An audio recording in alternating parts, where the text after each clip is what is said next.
नमस्कार, स्वागत है आप सभी का दिन भर की तमाम अहम खबरों के साथ। मैं हूं प्रीति सिंह। आइए शुरुआत करते हैं मुख्य समाचारों के साथ। आरसीईपी समझौते में भारत नहीं होगा शामिल। बैंकॉक में तीसरे आरसीईपी शिखर सम्मेलन में प्रधानमंत्री नरेंद्र मोदी ने किया साफ।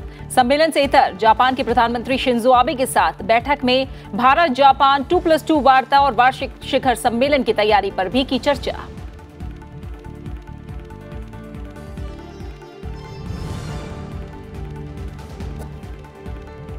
गृहमंत्री अमित शाह ने कहा, आपदा प्रबंधन को लेकर मजबूती से तैयार है भारत। आपदा से निपटने की तैयारी से जुड़े शंघाई सहयोग संगठन के सदस्य देशों के सम्मेलन में संबोधन। आपदा से निपटने के लिए अंतर्राष्ट्रीय सहयोग को बताया जरूरी।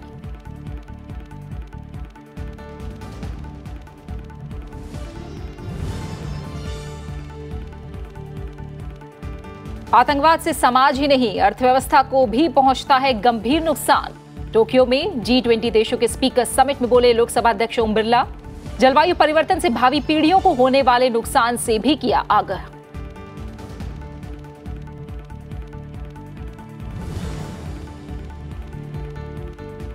रक्षा विनिर्माण के क्षेत्र में भागीदारी के लिए खुले हैं भारत के दरवाजे। फरवरी 2020 में होने वाली रक्षा प्रदर्शनी से पहले एम्बेसडर्स राउंड टेबल बैठक में बोले रक्षा मंत्री राजनाथ सिंह। कहा, अत्याधुनिक लड़ाकू विमान से लेकर परमाणु पनडुब्बी बनाने में सक्षम है भारत।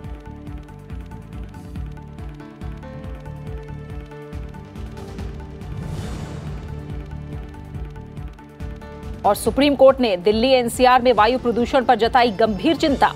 पंजाब, हरियाणा और उत्तर प्रदेश के मुख्य सचिवों को बुधवार को पेश होने को कहा। दिल्ली में ऑड इवन की जरूरत पर उठाए सवाल। केंद्र और राज्य सरकारों से प्रदूषण कम करने के उपायों की मांगी जानकारी।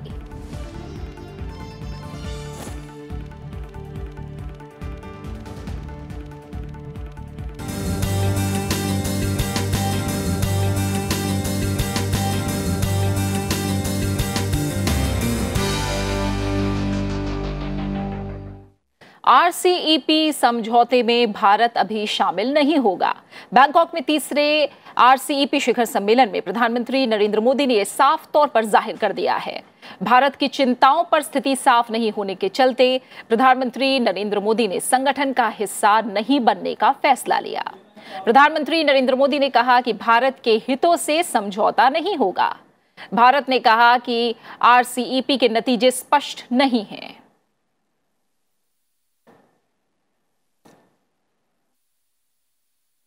India conveyed its decision at the summit not to join the RCEP agreement. This reflects both our assessment of the current global situation as well as of the fairness and balance of the agreement. India had significant issues of core interest that remained unresolved. In his remarks on this subject, Prime Minister highlighted that he was guided by the impact it would have on the lives and livelihoods of all Indians, especially vulnerable sections of society. He spoke of Mahatma Gandhiji's advice on recalling the face of the weakest and the poorest, and then ask if the steps are of any use to them. India has participated in good faith in the RCEP discussions and has negotiated hard with a clear-eyed view of our interests. In the given circumstances, we believe that not joining the agreement is the right decision for India. We would continue to persevere in strengthening our trade, investment and people-to-people relations with this region. पूर्वी मामलों के सचिव विजय ठाकुर सिंह ने कहा कि आतंकवाद, सीमा पार अपराध, दक्षिण चीन सागर से लेकर कोरियाई प्रायद्वीप की स्थिति और म्यांमार के रखाइन प्रांत की स्थिति पर गंभीर चर्चा हुई। प्रधानमंत्री ने कहा कि आतंकवाद पर दोहरा रवैया नहीं होना चाहिए। Terrorism, violent extremism and transnational crimes. They also discussed South China Sea, the situation in the Korean Peninsula, as well as in the Rakhine State in Myanmar. Prime Minister underlined the priority India attaches to firm and unambiguous action against terrorism, which is the most heinous transborder crime, as also action against those who abet, shelter, and support terrorist groups. सम्मेलन में क्षेत्रीय, हिंद प्रशांत समेत वैश्विक मुद्दों पर चर्चा हुई। पूर्वी एशिया शिखर बैठक एशिया प्रशांत क्षेत्र का एक व्यापक मंच है, जहां प्रमुख नेता इस क्षेत्र के विभिन्न विकास पहलुओं पर विचार कर रहे हैं। क्षेत्रीय व्यापक आर्थिक भागीदारी 10 आसियान देशों जैसे Brunei, Cambodia, Indonesia, Malaysia, Myanmar, Singapore, Thailand, Philippines, Laos और वियतनाम और उनके 6 एफटीए साझेदार देशों चीन, जापान, भारत, दक्षिण कोरिया, ऑस्ट्रेलिया और न्यूजीलैंड का समूह है। इस समूह के सदस्य देशों के बीच एक प्रस्तावित मुक्त व्यापार समझौता है। विदेश मंत्रालय के मुताबिक कुछ महत्वपूर्ण मुद्दे हैं जिन पर चर्चा जारी है। निष्पक्ष और पारदर्शी व्यापारिक वातावरण प्रदान करने के लिए उन्हें हल करने के प्रयास किए जा रहे हैं। ये मुद्दे हमारी अर्थव्यवस्था और हमारे लोगों के लिए अत्यंत महत्वपूर्ण हैं।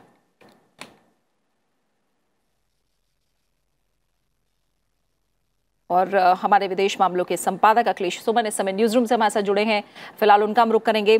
अखिलेश, आरसीईपी समझौते में भारत अभी शामिल नहीं होगा। तमाम चिंताएं हैं जो भारत की अभी भी मौजूद हैं और जब तक उनका हल नहीं निकलता तब तक वो इस समझौते में शामिल नहीं होगा। किस तरह की चिंताएं भारत की हैं और क्या कुछ अब तक निकल कर आया है इसमें?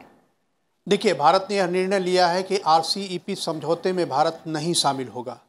और निश्चित तौर पे जब आप देखेंगे कि भारत क्यों नहीं शामिल होगा, उसके कई कारण हैं और एक सबसे प्रमुख कारण है कि जो फ्री ट्रेड एग्रीमेंट का जाल है वही एक गलत जाल है।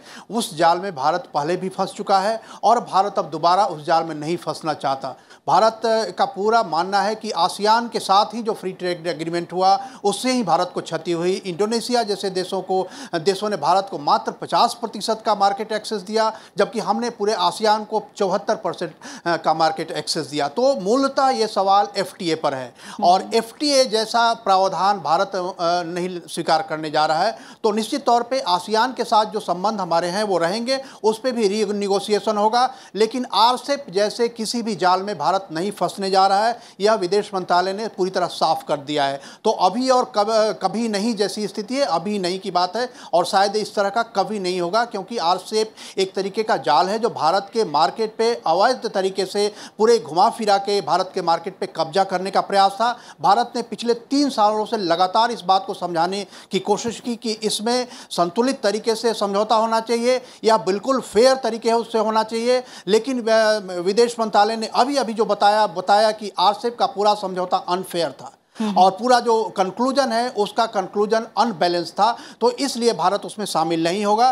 और देखिए, जिस तरीके से 15 देशों ने सहमति जताई है, उन 15 देशों की सहमति का कोई मतलब नहीं है, क्योंकि उन सभी देशों से हमारे अलग अलग संबंध हैं। तो इस रूप में देखें तो भारत ने यह जो निर्णय लिया है, जो जैसा कि विदेश मंत्रालय ने बताया, एक बहुत ही महत्वपूर्ण निर्णय है, एक कठोर निर्णय है और जिसे कहें कि बहुत ही हिम्मत से भरा निर्णय है। बिल्कुल। और इससे अलग, आरसेप से अलग अगर बात करें तो ईस्ट एशिया मीट में और ऐसे कौन से महत्वपूर्ण मुद्दे रहे जिन पर चर्चा को खास माना जाए? देखिए, आज का पूरा दिन अगर देखें तो प्रधानमंत्री नरेंद्र मोदी ने इसके पहले ईस्ट एशिया समिट में भाग लिया और ईस्ट एशिया समिट में जो भारत की जो चिंताएं हैं, खास करके जो पूरा जो इंडो पैसिफिक इलाका है, इंडो पैसिफिक इलाके में जिस तरीके से एक तरीके से कहें कि एक वर्चस्व किसी एक देश का हो रहा है, जो साउथ चाइना सी के माध्यम से सारे आसियान देशों पर पहुँच रहा है और आसियान देश उस वर्चस्व से निकालने की जुगत भिड़ा भी नहीं पा रहे हैं। तो एक बड़ी चिंता प्रधानमंत्री नरेंद्र मोदी ने इस बात को पर व्यक्त की कि आसियान का ये जो पूरा इलाका है, इंडो पैसिफिक का पूरा इलाका है, वह किसी भी तरीके के वर्चस्व से मुक्त होना चाहिए। दूसरी बात, जो आतंकवाद के मामले में दोहरा रवैया नहीं होना चाहिए, ये प्रधानमंत्री ने साफ साफ कह दिया। आप जानती हैं कि किस तरीके से पाकिस्तान के बारे में रवैया चीन का रहा है पिछले दिनों, यह जानते हुए कि पाकिस्तान न सिर्फ आतंकवाद को समर्थन देता है, शरण देता है और बल्कि उसको प्रोत्साहित भी करता है। ये सारी बातें होने के बाद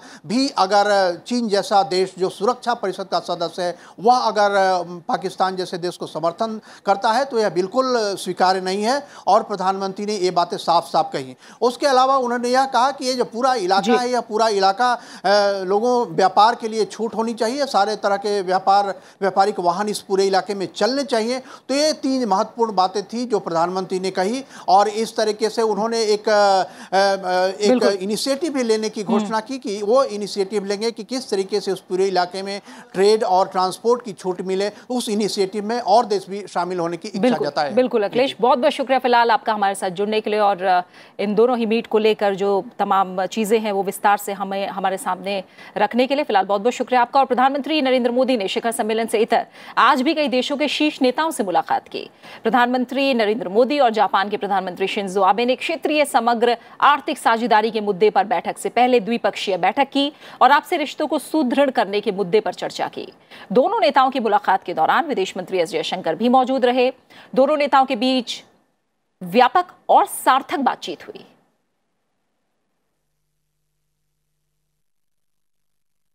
प्रधानमंत्री नरेंद्र मोदी ने ऑस्ट्रेलिया के प्रधानमंत्री स्कॉट मॉरिसन और वियतनाम के प्रधानमंत्री न्युगियन जुआन फुक्स के साथ भी मुलाकात की।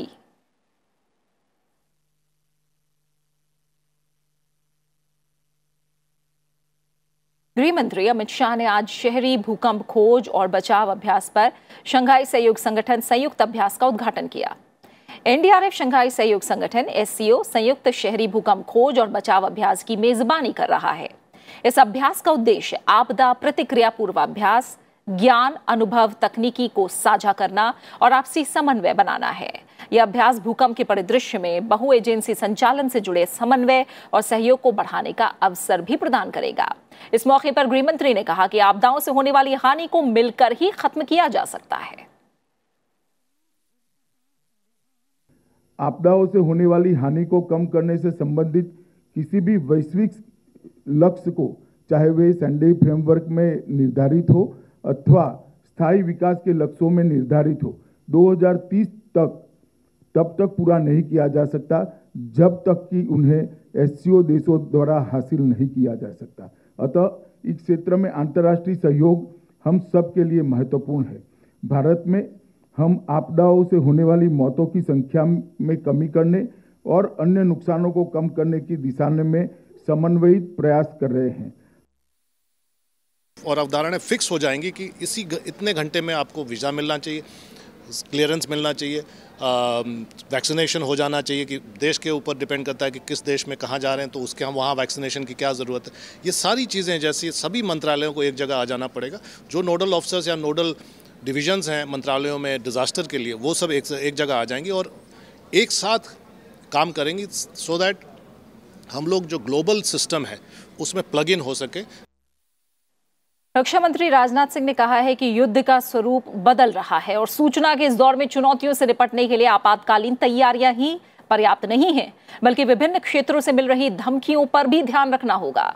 आज नई दिल्ली में डिफेंस एक्सपो 2020 में राजदूतों के सम्मेलन को संबोधित करते हुए रक्षा मंत्री ने कहा कि आर्टिफिशियल इंटेलिजेंस, बड़े आंकड़े और तकनीकी विकास से वर्तमान युद्ध प्रणाली में क्रांतिकारी परिवर्तन आया है। उन्होंने कहा कि रक्षा उद्योग अपने सैनिक और कर्मचारियों को विषम परिस्थितियों में संरक्षा और सुरक्षा के लिए प्रशिक्षित कर रहा है। रक्षा मंत्री ने कहा कि रक्षा क्षेत्र में डिजिटल टेक्नोलॉजी के उपयोग से डिजिटलीकरण ही भविष्य में सुरक्षा का आधार है, जो परंपरागत रूप से जमीन, हवा और समुद्र से अंतरिक्ष तक युद्ध के परिदृश्य को बदल सकता है। उन्होंने कहा कि भारत में उत्तर प्रदेश और तमिलनाडु में रक्षा कॉरिडोर बनाने की योजना है, जिसमें $1 अरब तक के विदेशी निवेश के लिए बातचीत हो चुकी है। वहीं रक्षा मंत्री राजनाथ सिंह 5 से 7 नवंबर तक रूस का दौरा करेंगे। वो आज रात रूस रवाना होंगे। राजनाथ सिंह सेना और सैन्य तकनीकी सहयोग पर 19वें भारत रूस अंतर सरकारी आयोग की सह अध्यक्षता करेंगे। अपनी यात्रा के दौरान वो रूस के रक्षा मंत्री जनरल सर्गेई शोइगु के साथ दोनों देशों की सेनाओं के बीच सहयोग और रक्षा औद्योगिक सहयोग जैसे क्षेत्रों पर गहन चर्चा करेंगे। राजनाथ सिंह रूस के उद्योग और व्यापार मंत्री के साथ भारत रूस रक्षा उद्योग सहयोग सम्मेलन का उद्घाटन करेंगे। इस सम्मेलन में भारत और रूस के बीच रक्षा औद्योगिक सहयोग बढ़ाने, प्रौद्योगिकी अंतरण और मेक इन इंडिया कार्यक्रम के तहत भारत के रक्षा उद्योगों में निवेश करने पर चर्चा की जाएगी। इसके बाद राजनाथ सिंह सेंट पीटर्सबर्ग जाएंगे और वहां दूसरे महायुद्ध के दौरान शहीद होने वाले सैनिकों और नागरिकों के सम्मान में बने मेमोरियल में पुष्पांजलि अर्पित करेंगे। रक्षा मंत्री सेंट पीटर्सबर्ग और आसपास मौजूद रूसी रक्षा उत्पादन इकाइयों का दौरा भी करेंगे।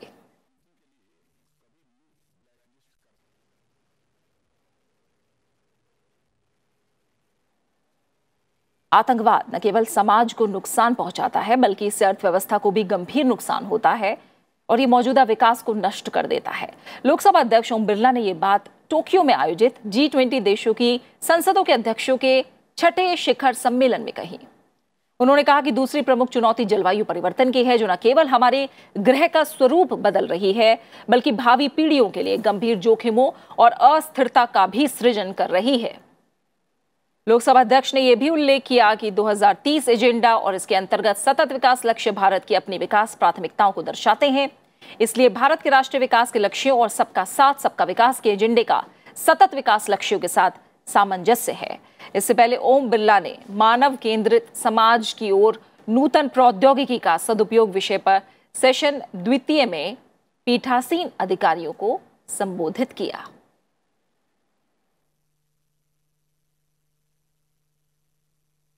साल 2020 तक देश में क्लीन एनर्जी को लेकर किए जाने वाले विकास कार्यों को लेकर केंद्र सरकार अगले 2 दिन विश्व भर से 24 देशों और यूरोपियन देशों के प्रतिनिधियों के साथ समीक्षा और चर्चा करेगी। सरकार के मुताबिक पिछले 5 साल में टेक्नोलॉजी के क्षेत्र में देश में निवेश दुगना हो गया है। केंद्र सरकार का लक्ष्य है कि साल 2022 तक अक्षय ऊर्जा को 175 गीगावाट तक पहुंचाया जाए। केंद्र सरकार के मुताबिक साल 2015 से लेकर अब तक देश में टेक्नोलॉजी को लेकर निवेश में बढ़ोतरी हुई है। साल 2015 में टेक्नोलॉजी में निवेश जहां केवल 470 करोड़ रुपए था, वो बढ़कर 967 करोड़ रुपए हो गया है।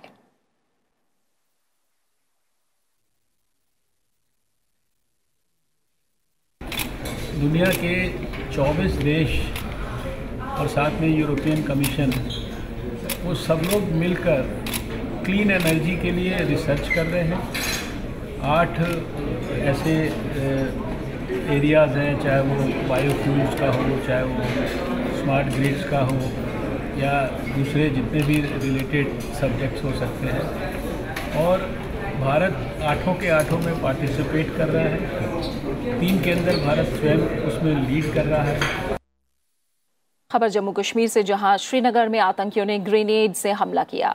हरि सिंह हाई स्ट्रीट बाजार इलाके में आतंकियों ने ग्रेनेड फेंका और इसकी चपेट में आकर वहां मौजूद लोग जख्मी हुए हैं। इस हमले में एक शख्स की मौत भी हुई है। 15 से अधिक लोग घायल बताए जा रहे हैं। आतंकियों ने भीड़ भाड़ वाले बाजार में मौजूद सुरक्षा बलों को अपना निशाना बनाने की कोशिश की। सेना और पुलिस बल की तरफ आतंकियों की तलाश में संयुक्त अभियान चलाया जा रहा है। दिल्ली में वायु प्रदूषण और उत्तर प्रदेश, हरियाणा और पंजाब में पराली जलाए जाने के मसले पर सुप्रीम कोर्ट आज काफी सख्त दिखा। सुप्रीम कोर्ट ने पंजाब, हरियाणा और उत्तर प्रदेश के मुख्य सचिव को तलब किया है और कोर्ट के समक्ष बुधवार को मौजूद होने के लिए कहा है। वायु प्रदूषण पर सुप्रीम कोर्ट के जस्टिस अरुण मिश्रा और दीपक गुप्ता की बेंच ने सख्त लहजे में कहा कि प्रदूषण को रोकना सभी की जिम्मेदारी है। जो भी ग्राम प्रधान, स्थानीय अधिकारी, पुलिस पराली के जलाने पर नियंत्रण नहीं करते हैं, उन्हें उनके पोस्ट से हटा दिया जाना चाहिए। सुप्रीम कोर्ट ने दिल्ली में ऑड इवन पर भी सवाल उठाए और दिल्ली सरकार से कहा कि ऑड इवन योजना के पीछे क्या लॉजिक है। डीजल कारों पर प्रतिबंध लगाना समझ में आता है, लेकिन इस ऑड इवन का क्या मतलब है। कोर्ट ने कहा कि दिल्ली हर साल घुट रही है और हम कुछ नहीं कर पा रहे हैं। हर साल ऐसा हो रहा है और ये 10-15 दिनों तक जारी रहता है। सभ्य देशों में ऐसा नहीं होता। जीवन का अधिकार सबसे महत्वपूर्ण है। सुप्रीम कोर्ट ने चिंता जाहिर करते हुए कहा कि लोग अपने घरों में भी सुरक्षित नहीं हैं। सुप्रीम कोर्ट ने केंद्र और दिल्ली सरकार से प्रदूषण कम करने का प्लान भी मांगा है।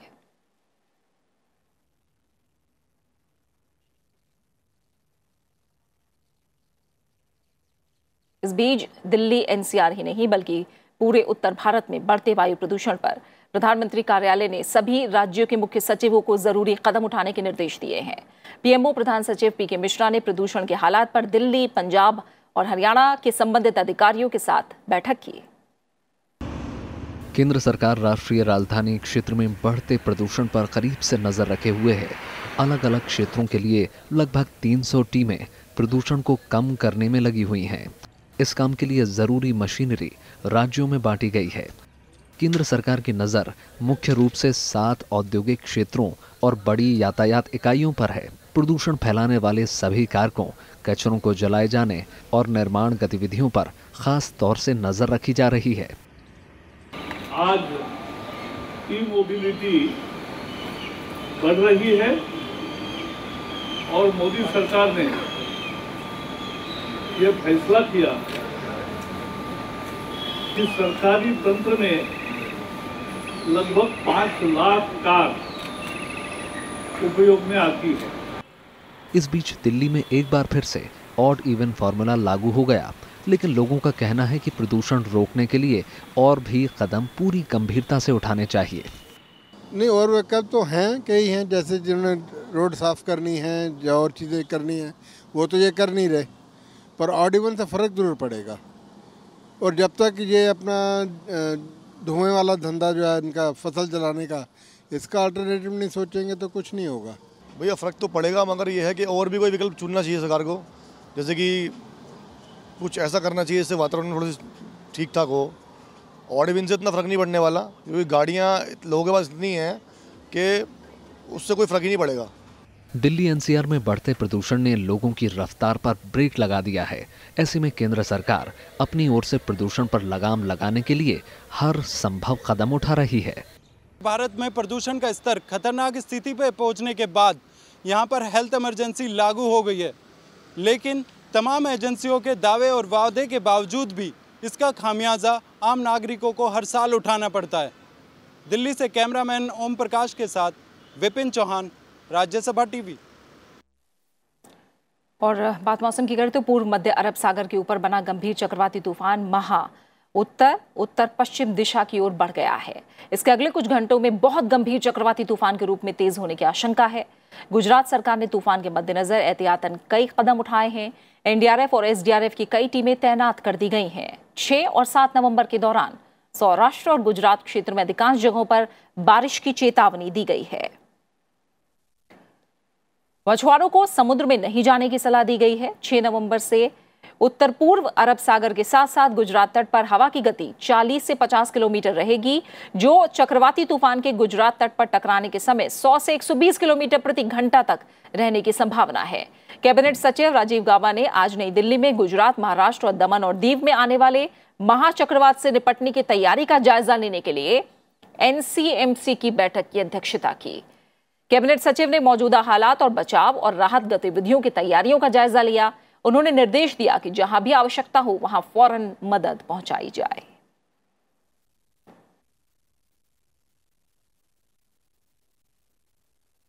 हमारे पास एनडीआरएफ की 15 टीमें हैं। उसके उपरांत हमने दूसरी 15 एनडीआरएफ टीम डिमांड की है, जो बहुत जल्दी ही हमें मिल जाने वाली है, जिन्हें हम तैनात कर देंगे। इसके अलावा हमारी एसडीआरएफ की टीम भी तैनात की जा रही है। इस तरह के स्टॉर्म साइक्लोन में जो प्रभावित विस्तार होते हैं वो हमारे सौराष्ट्र के जो कोस्टल डिस्ट्रिक्ट हैं और साउथ गुजरात के भी जो कोस्टल डिस्ट्रिक्ट हैं वो सब इससे प्रभावित होने वाले हैं। उस इलाके के जो वनरेबल एरियाज हैं, लो लाइंग एरियाज हैं, सॉल्ट पैन्स हैं, कच्चे हाउसेस हैं, ये ज़्यादा प्रभावित होने वाले हैं।